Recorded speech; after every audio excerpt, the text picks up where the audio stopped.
comment period.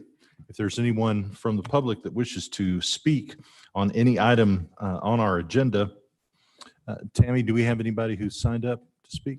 Okay, then I will close our public comment period and do acknowledge the guests of the Transportation Policy Committee. I know we've got the city manager, Wolford City Manager here. Good to see you. Thank you very much. Got a Public Works Director from Lubbock County is here as well. Thank you all very much for being here. Item 5 on our agenda is to approve the March 16, 2021 minutes of the Transportation Policy Committee.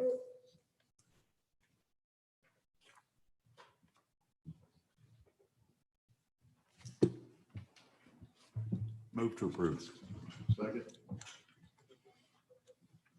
I have a motion by Mr. Warren. I have a second by Mr. Atkinson to approve the minutes as distributed. Are there any further discussion? Hearing none, I'll call for the question. All in favor? Aye. Are there any opposed? Motion carries. All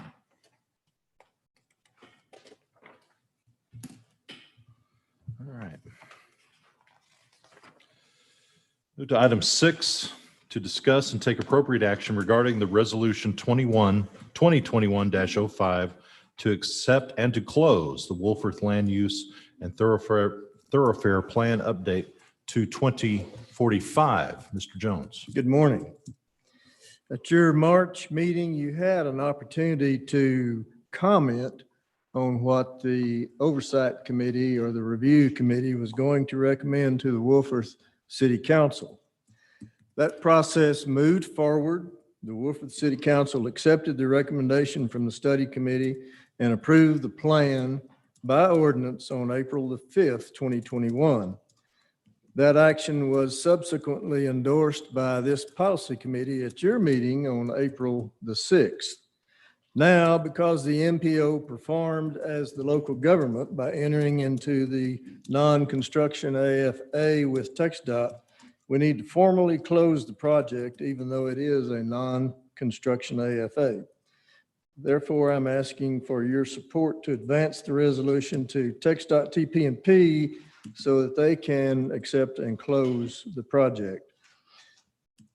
The last billing from the consultant showed that they earned 100% of their money. They used 100% of their available time, and they achieved 100% of their deliverables, and there was no DBE goal to perform. So unless you have any questions, I would ask your support of that resolution. Mr. Chairman, I would make the motion that we approve resolution 2021-05. Second. I have a motion, pardon me, I have a motion by Mayor Wright and a second by Commissioner C to approve the Wolford Land Use and Thoroughfare Plan update to 2045. Is there any further discussion? Hearing none, I'll call for the question. All in favor? Aye. Are there any opposed? Motion carries unanimous. Thank you. Thank you. Agenda item number 7, to discuss and take appropriate action regarding resolution 2021-06, correcting and providing edits to resolution 2020-09 concerning the restart of the 2021-2024 Transportation Improvement Program and the statewide Transportation Improvement Program, otherwise known as the TIP and the STIP. Mr. Jones. Basically, all we're doing here is making sure that our total project costs, our project limits, and our project descriptions for all of our 21-24 TIP projects are the same across all of our planning products in order to facilitate a more timely review and approval by FHWA. More specifically, we need to show that the same total project costs that we have in our TxDOT eStip portal are shown on our 21-24 TIP program of projects, along with the map, and our MTP program of projects, or the constrained financial summary, which, by the way, is in your backup on pages 23 and 24. Likewise, we need to rewrite and reformat a bit our discussion regarding the performance management programming by referring or including your resolutions by name and the goals that you set or the targets that you set when you passed those resolutions. We had a meeting last week with our FH.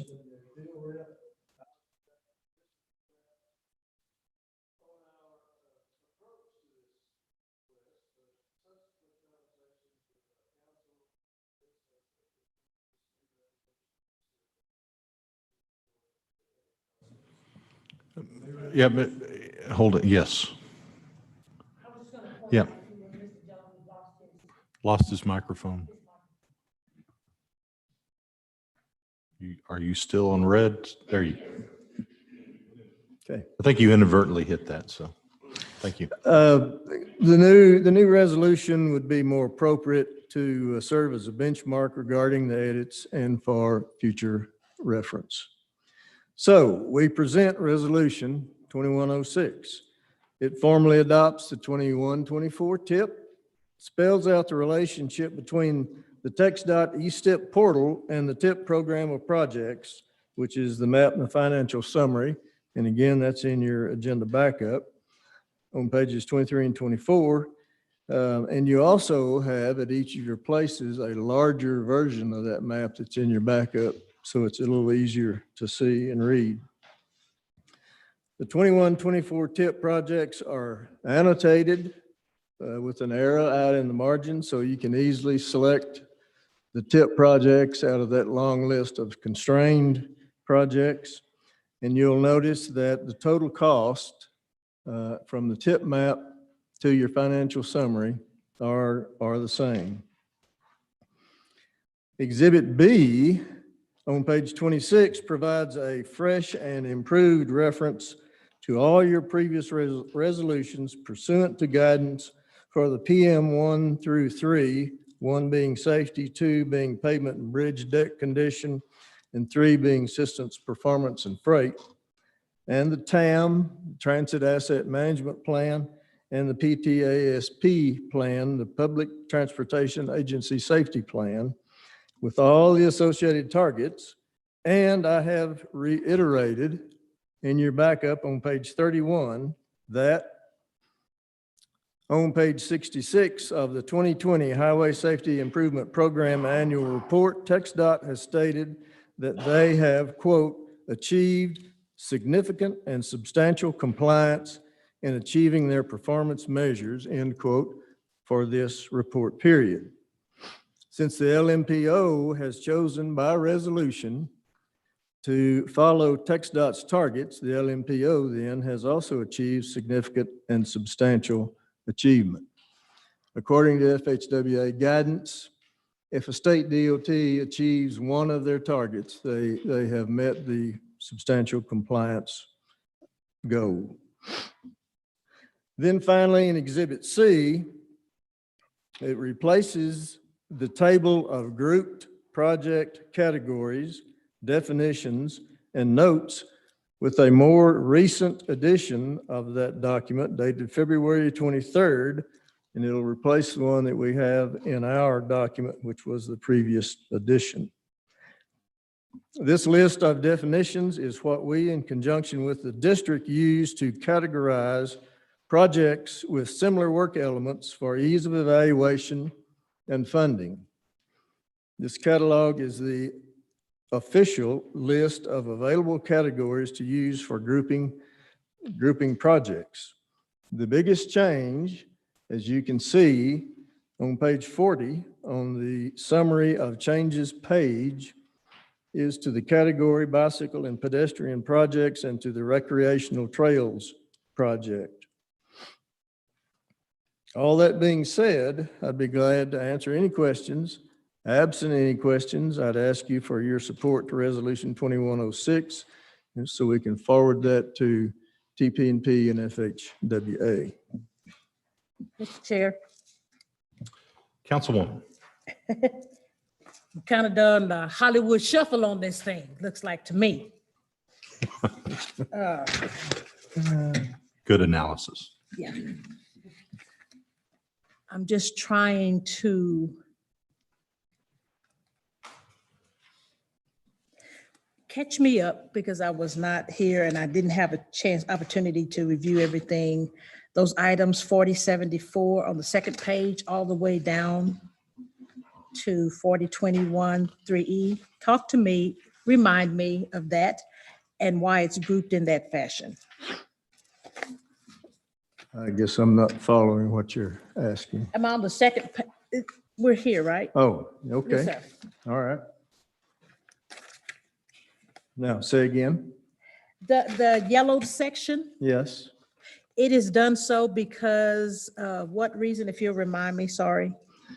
those projects were in support of the 1922 tip. These are the ones.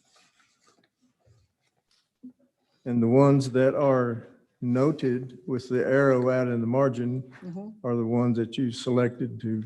Yeah, I got those. I was Advance to- just, and I realized the ones with the arrows. I was Uh-huh. just curious about, just to be reminded of the bottom yellowed section. those are Those were the ones that- projects that were in the 2019-2022 tip. Tip, okay, all righty. I just wanted to be for sure, but I still state there was some Hollywood shuffling going on, but I'm good. Thank you, Mr. Chair.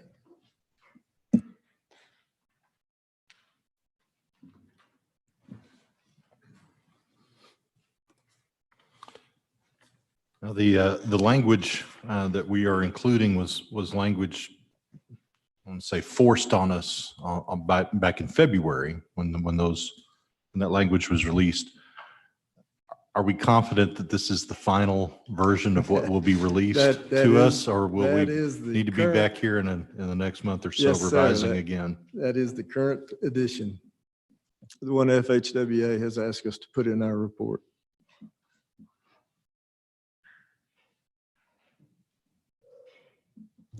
Mr. Chair, Mr. Rankin. Yeah, Mr. Warren. I make a motion to approve the resolution. Second. I have a motion by Mr. Warren, a second by Commissioner C, to approve the resolution 21-06. Is there any further discussion? Councilman. Thank you, Judge. On the map, project 40-7A Woodrow Road, Loop 493 to Indiana, which is one of our highlighted items. What does this do in relation to the county road bond?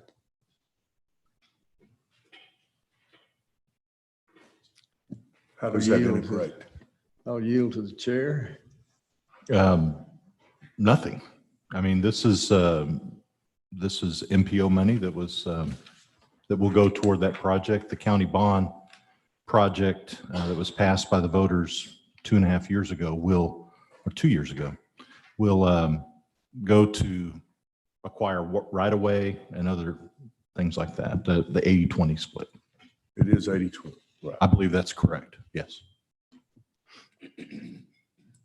The county will be responsible for the 20, and then what we get off the tip will go to the 80%. So thanks for coming up. No, you're good. So what are we looking at? Does that mean from a completion standpoint, not just a start standpoint? So it is in the 22 year for that. I guess in the amendment, if you'll look on the other page, and not to make it too complicated, but in FY 18, it did get advanced so that we had the preliminary engineering funding on there. And then when it's actually there in 22, that is when the construction dollars come on. And that's what we approved in the 21 through 24 tip. I just want verification on that project. Thank you. You're welcome. Mr. Chair, Mr. Warren? Jennifer, as long as you're up here, what's the status of the other half of that project? And is that being funded 100% county? That is what it is right now, but it still is on the tip because it has the preliminary engineering on it. Okay. So that's from Indiana over to Slide. Correct, Indiana to Slide. Thank you. Mr. Warren, that project is not on the map. However, it is in the East Tip portal, so it's still in the tip.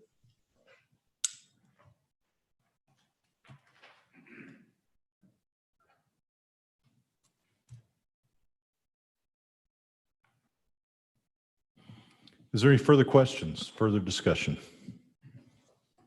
Hearing none, I do have a motion and a second. Call for the question. All in favor? Aye. Are there any opposed? Motion carries unanimous. Thank you.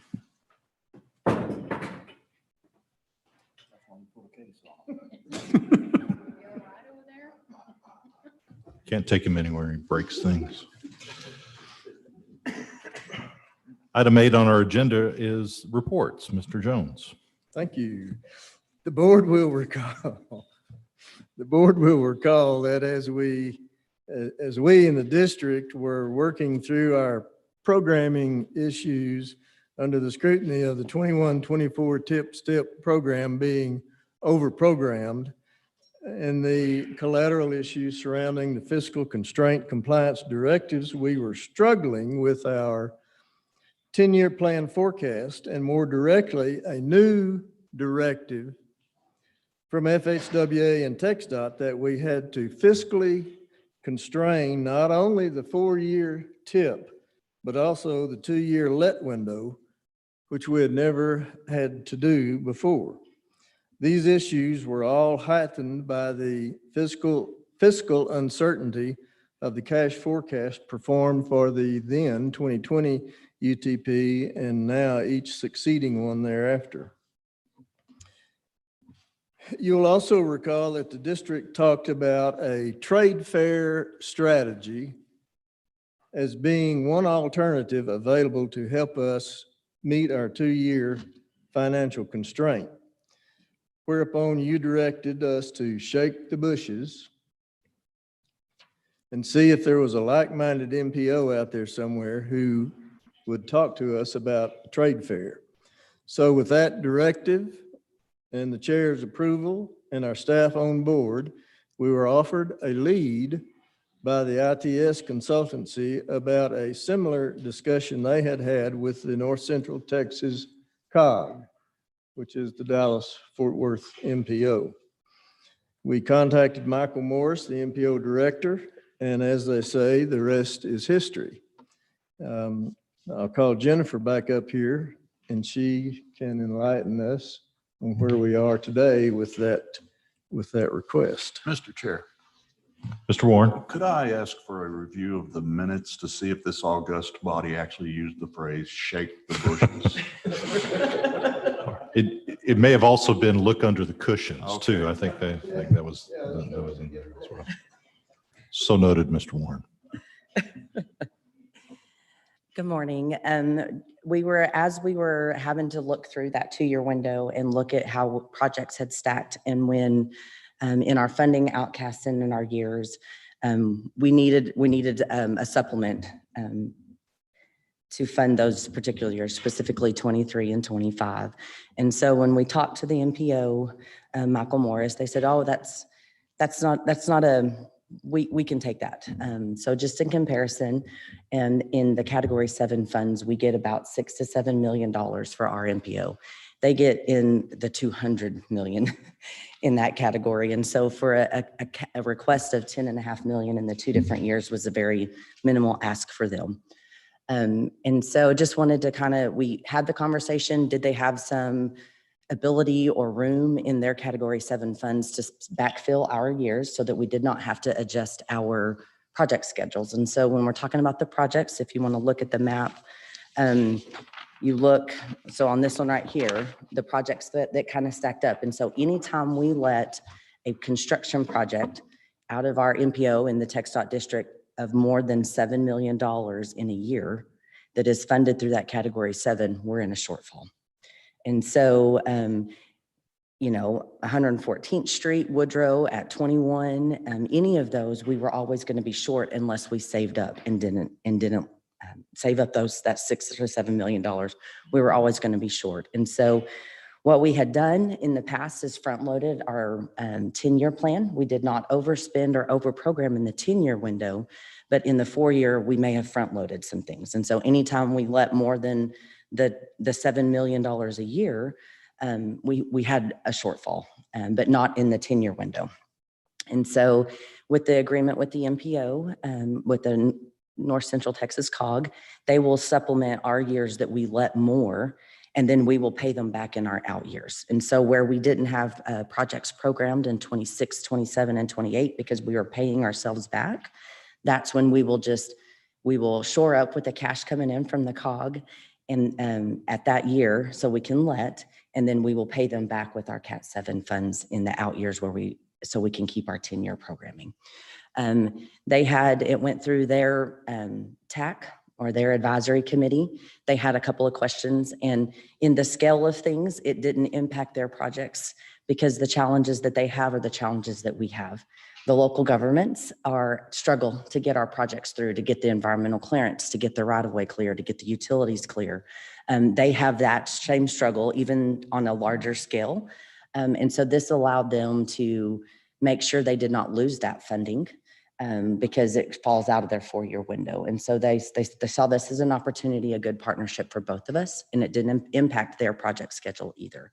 And so through those conversations that we had initially, and then the COG staff, I'll tell you, just took off with it. And they presented it to their TAC and then to their ultimate MPO policy, which is their regional, the RTC or whatever. But so it was all in request to make sure that we could let the projects and keep on schedule for all of our projects on the MPO list. And so just hopeful, just grateful that they were able to do that for us. And if you have any questions, I'd like to answer them, or if I'll call David Jones up here. And then North Central Texas is also doing the same thing for the Rio Grande Valley. This isn't just a favor to Lubbock. They're really stepping up for other regions of our state as well.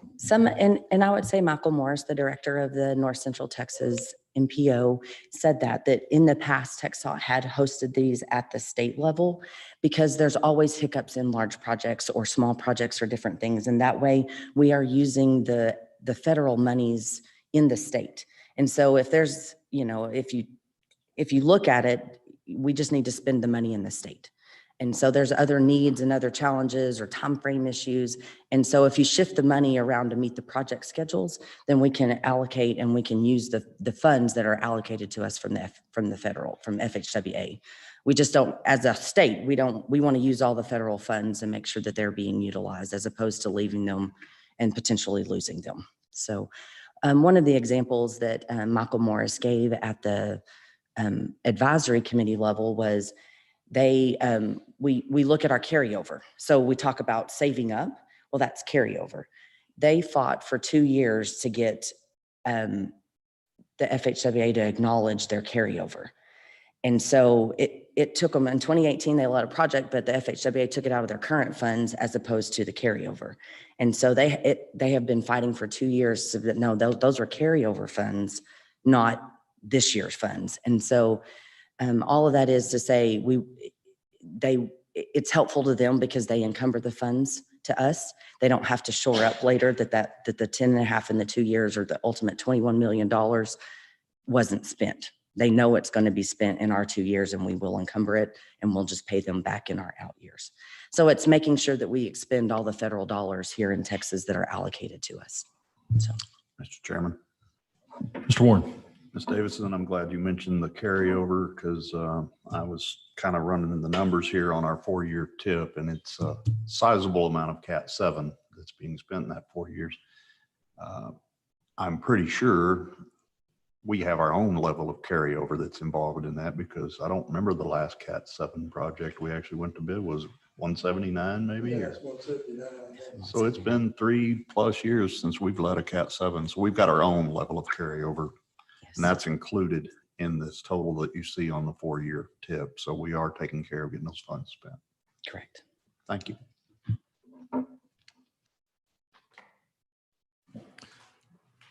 Any further questions for Mr. Jones or Ms. Davidson? I would like to make one closing remark to reiterate something that Jennifer said. From the 30,000-foot level, what we all need to be clear about, and going back to what Mr. Warren said, what we're doing here is we're not borrowing cash. I want to reiterate that what we're really borrowing here is we're buying down that carryover, like Steve talked about, by borrowing allocation authority. That's what we're borrowing, allocation authority for the $21 million. Just want to make that clear, and it's, to me, an easier way to understand what we're doing. Mr. Jones, a quick question. So obviously this is not an action item for us to take today, but what is the next step for us here? We are waiting for either North Central Texas COG Council to contact us, or Mr. Morris to contact us, or the consultant. And while we're waiting for that, I've already sent a previous agreement that we used back in 2010 to our council, and we're looking at that just to be ready when we get that contact. We'll go to an agreement. TxDOT's going to have to be involved in this transaction anyway, finance and TP&P, and so we'll ultimately have an agreement between all three parties.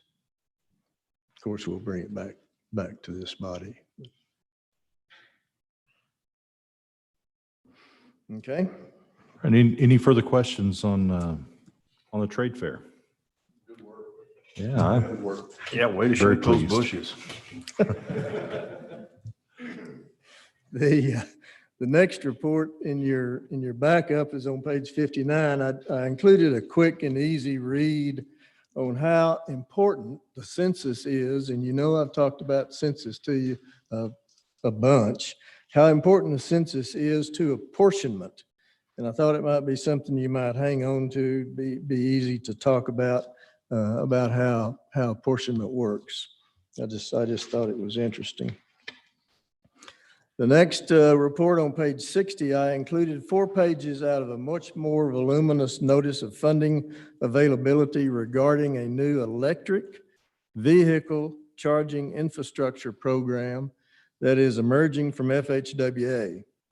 At DOT's behest, FHWA is encouraging all MPOs and other stakeholders, mainly the state DOTs, to get on board with this program to help the administration build 500,000 public electric charging stations across the nation by 2030. This effort will support the program purpose that's outlined in the first paragraph on page 61 in your backup, in addition to the administration's goal of converting the entire federal fleet to electric vehicles by 2050. Mind you, all this is not in lieu of the alternative fuels program, which we've talked about any number of times, and its support of electric vehicle build out, or charging build out, but is in addition to that effort. So if you want the full Monty, if you will, on this new program, let me know and I'll get it to you, and we can go from there. Then the next Chair. report. Mr. Atkins. Thank you. Quick question, David. That map on page 64, the existing and pending corridors, we're kind of conspicuously missing from that. Yes, we are. Does that mean anything? Should we take a hint? Should we Um, not do electric? What does that mean? What that means to me is the administration is not finding a lot of acceptance of their policies in West Texas. I think Dallas we were talking about Dallas Fort Worth MPO. They have a couple of projects that they've used with the alternative fuels program to fund.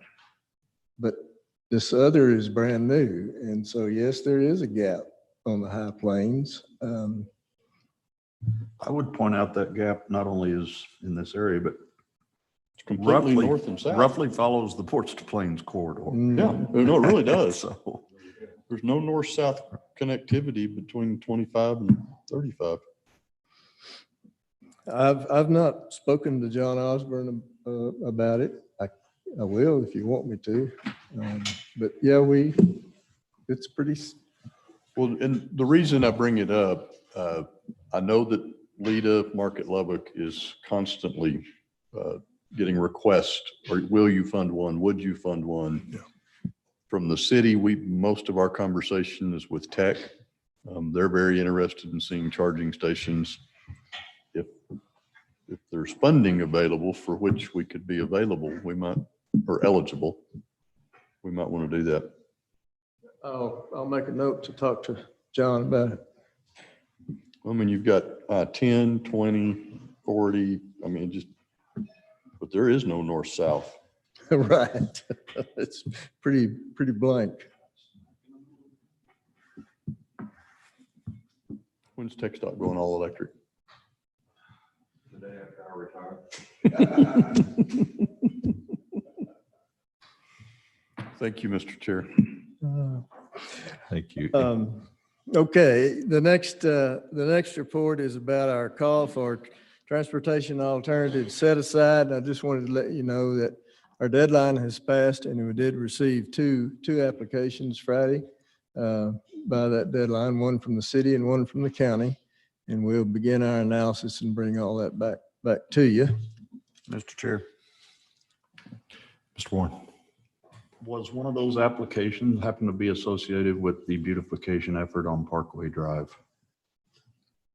Okay.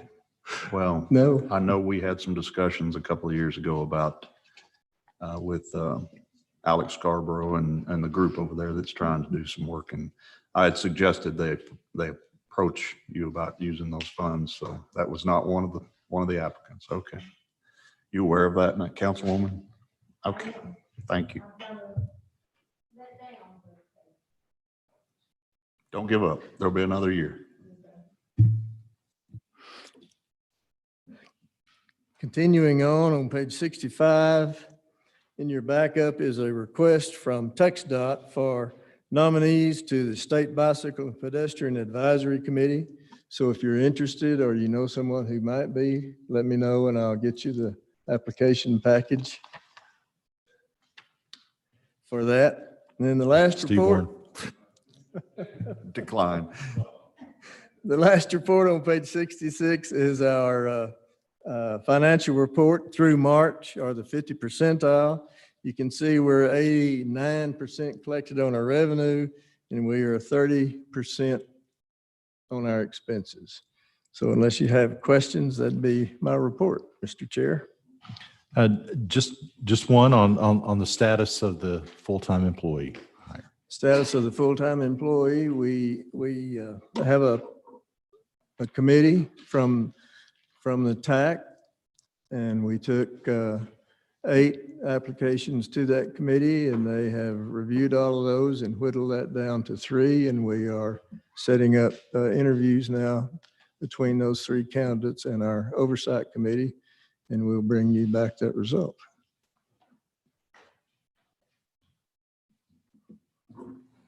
Is there any further questions of Mr. Jones? Hearing none, I will call for adjournment. We are adjourned. It is 9:08.